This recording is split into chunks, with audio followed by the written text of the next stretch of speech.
welcome. We are watching a very special episode of the Social Network. Now, of course, as the world goes more and more online and data is really there for everyone to share and access, the topic of privacy of data and how to manage it and how to secure it is becoming more and more significant.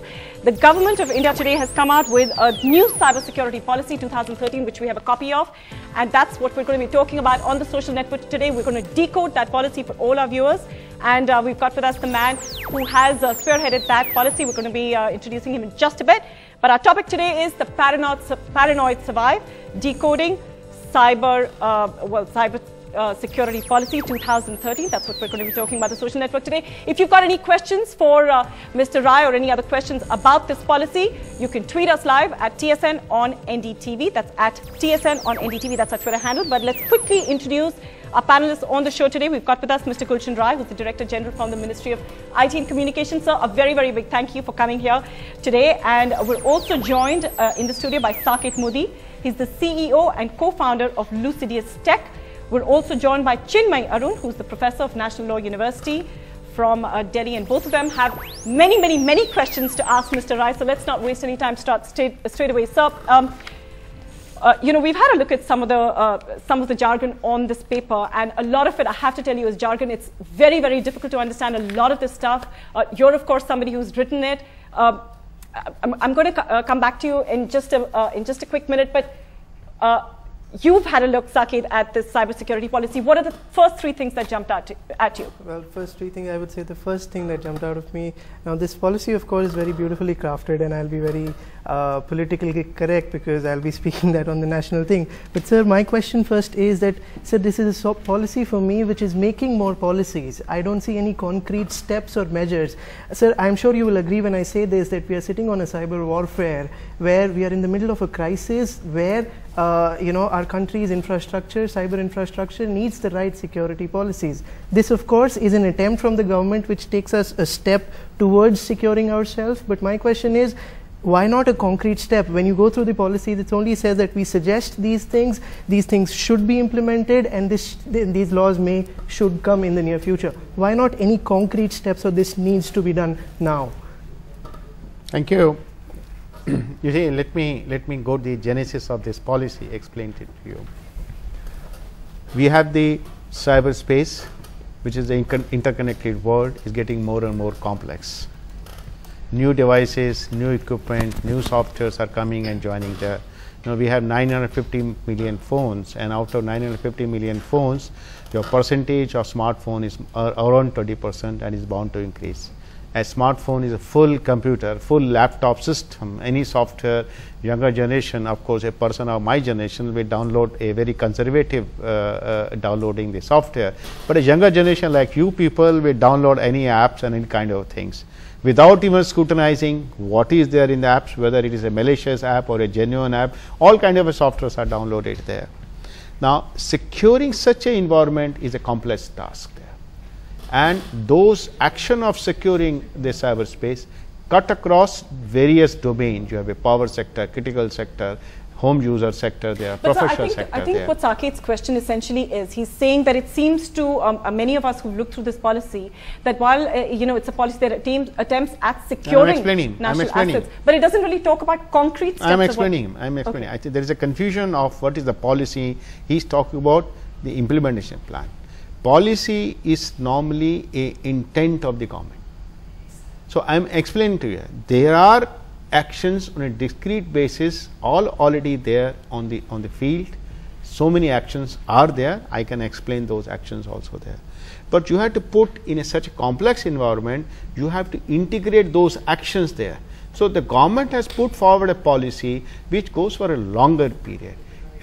Based on this policy, there's a government said intent, they will do that. Based on the intent, the government will make out the implementation plan. Some of them is already functioning there. So what his issues are, their implementation. The policy has come, government has announced the intent, and the actions will follow. Some of the actions are already there. I can explain that, and some of the actions need to be followed up.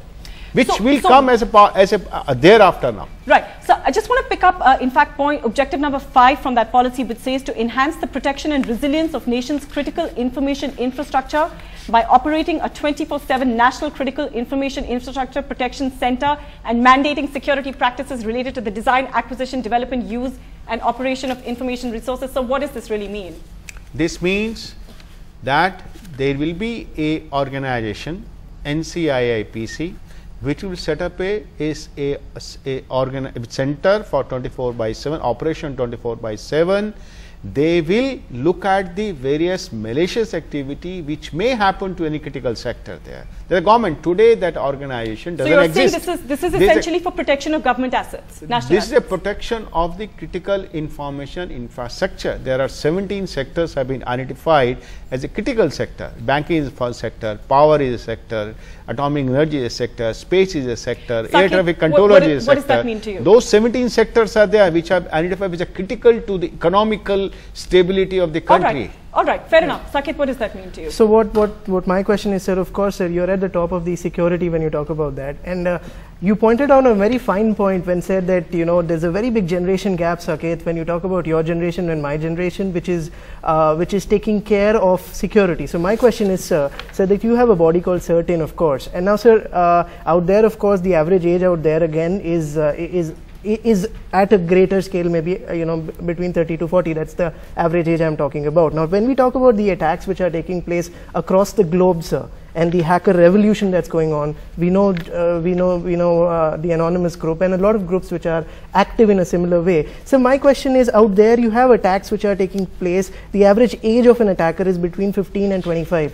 How does this policy envisage basically protecting the systems, the national assets, for example, from hackers across the world? See, you read out one action of NCIIPC. Yeah. That is a intent of the government that we will set up a center which will look at the protection of the critical information infrastructure. This will be drawn into implementation plan there. Already there is an Information Technology Act, the Section 70A already has been executed that provides the powers for setting up such a center there. The government is the intent, but Act has already provided. That's why some of the actions are happening in a discrete manner there. So my discrete manner there. No, this is a comprehensive so that everybody knows. So set up an ecosystem for entire security system. My question was a little different. My question was that, sir, with the cutting edge hacking that is happening from let's take an average age, a 20-year-old guy, and you have a panel only compromising of people who are more than 40 years of age. How do you think that you even understand? You already pointed that out. How do we understand that you understand what exact advanced persistent threats are? What are the most recent and the most advanced payloads which are there? This is your understanding. This is your understanding. I don't think you have visited CERT or any other organization there. We have people. We have about 100 people there. Yes, of course, I am aware of this. We require more people also. Right, of course. As it goes up, we started with 10 people, now we have 100 people there. Right. You know, I am the oldest person. Right. The people who are in age bracket of 40, there are only 6. Okay. Rest of the people are starting from 22. We have picked 50 people, 55 people fresh from the college last year. Okay. Now, from the college last year. I love this point, sir. Excellent. Which, sir, when you talk about colleges, no, I'm explaining sir, am I talking about computer science engineers? No. Yes, absolutely. We don't take anybody else who have a background of engineering, computer engineering or electronics engineering. We take that.